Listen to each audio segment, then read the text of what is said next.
Mascots. Every company has a mascot to represent it. And these two mascots are so popular who had a logo of their heads in video games and cartoons. Like Mickey Mouse, Disney's anthropomorphic cartoon mouse. And PAC-MAN, Namco's Ghost Eater. I would have had Mickey go up against Mario, but PAC-MAN has been around longer, and I wanted to use a game character who actually started their gaming reign earlier. Anyway, it's time to find out who will survive in the arena of death. Let's start with the oldest first, and that's Mickey Mouse. Michael Theodore Mouse is one of the most iconic characters that we all know and love today.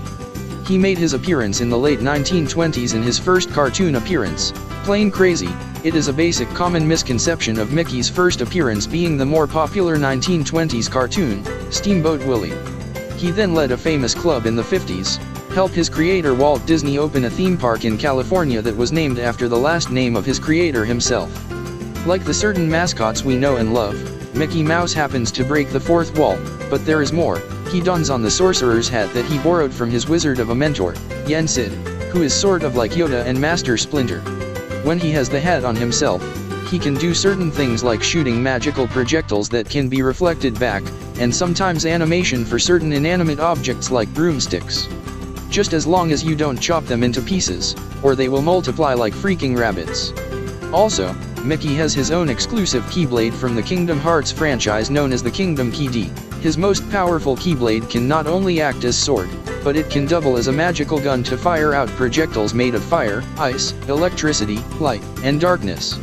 Mickey also has his paintbrush from the two epic Mickey games.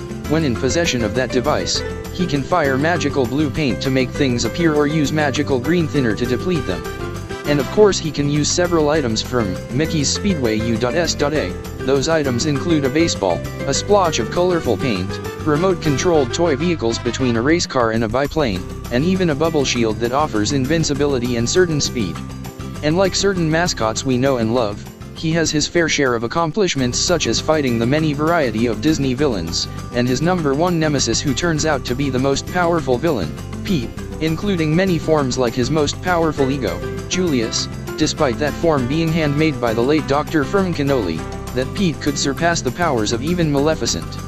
Back to Mickey though, he even got to have a star in the Walk of Fame in California. He also got to star alongside his famous rival in the ever-popular 1988 movie, Who Framed Roger Rabbit.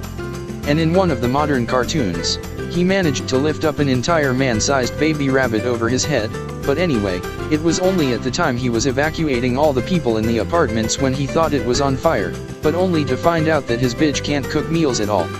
And most importantly, when he got his heart back from the Phantom Blot, as well as having certain help from his half-brother, Oswald the Lucky Rabbit, he was capable of returning the wasteland back to its colorful way after his accident that caused the Thinner disaster. This all proves that Mickey is one mouse you wouldn't want to mess with. Overall, Mickey is highly skilled tier in magic. What he lacks in defensive tactics, he makes up with offensive toon force. From cartoons to gaming, let's discuss Pac-Man. Back in the 80s, kids didn't have video game technology like ours. Instead, they mainly played with arcades. But there's one arcade character that stands out above the rest. His name is Pac-Man. Pac-Man was created by Toru Iwatani after he looked at a pizza that was missing a slice, and he decided to make a character based around that. For those who don't know, Pac-Man is the protector of Pac-Land. He always has to save the day from ghosts that want to take over. It's a good thing Pac-Man isn't a pushover. He can fight and eat building-sized ghosts. These are the same ghosts who can create tornadoes. He scales to Spooky, who created a storm over Pac-Land. Considering the storm type that Spooky made, he should be able to output over 6 megatons.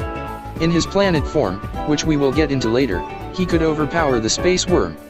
How powerful is the space worm? Well, he could suck in nearby planets. Based on the speed the planets moved as well as the mass, the space worm could output 231 tenatons. Enough to destroy a star. His best feat is destroying Irwin's machine.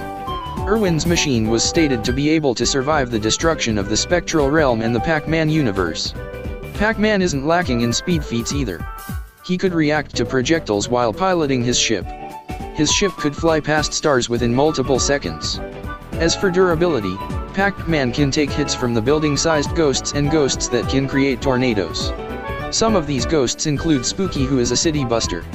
In his planet form, he can eat planets, so his durability should also in the planetary range. Lastly, he can take a punch from Irwin's machine, which could collapse both the spectral realm and the Pac-Man universe. Let's talk about Pac-Man's powers and abilities.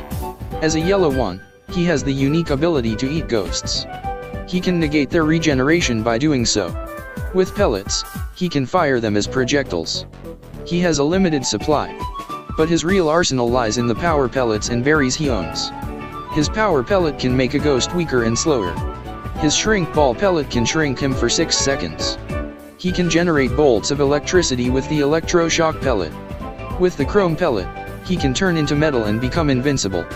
The shockwave pellet can be used to make a shockwave when Pac-Man butt bounces. With the ribbon loop pellet, Pac-Man leaves a trail behind. Once the enemy is within the trail, it will generate a huge explosion. Power pellets aren't his only power UPS. He has abilities from Pac-Man 256, which I'm going to list. Laser, Freeze, Bomb, Tornado, Stealth, Fire, Trap, Pac-Man, Cherries, Sonar, and Electric. From the Ghostly Adventures series, Pac-Man can utilize Power Berries. Ice Berry, Kung Fu Berry, Paczilla Berry, Chameleon Berry, Fire Berry, Granite Ball Berry, Arachnid Berry, Rubber Berry, Wind Berry, and Titanium Berry. His most powerful power berry is the Planet Berry, a special berry created by Circumference. It turns Pac-Man into a planet with its own environment and atmosphere. This was powerful enough to eat a planet-busting meteor and overpower the space worm. Like nobody, Pac-Man has flaws. His power UPS have time limits and he can get very distracted by food. But if you're having problems with ghosts, Pac-Man will be there. Overall, Pac-Man is a master ghost hunter and eater. While his power UPS are temporary, he is certainly no pushover.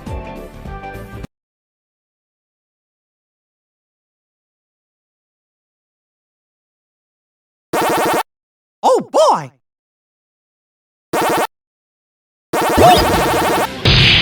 Oh, my turn!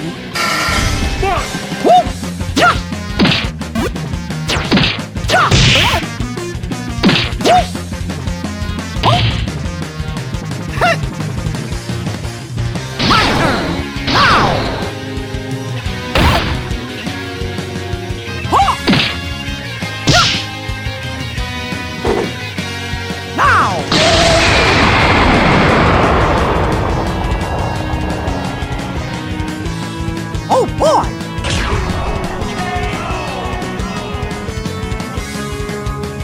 Looks like it's game over.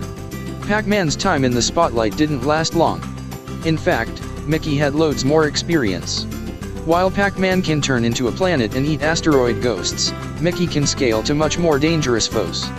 Plus, Pac-Man hardly has anything Mickey hasn't faced before. Keep in mind that Mickey had plenty of options to end this battle. For example, Mickey could destroy Pac with the green thinner, torture him to death by replaying certain parts of the battle, and freeze time to get an opening for a fatal blow. Granted, Pac-Man could win in specific circumstances, but he had little to no counter for Mickey's hacks. Pac-Man better pack his bags. The winner is Mickey Mouse.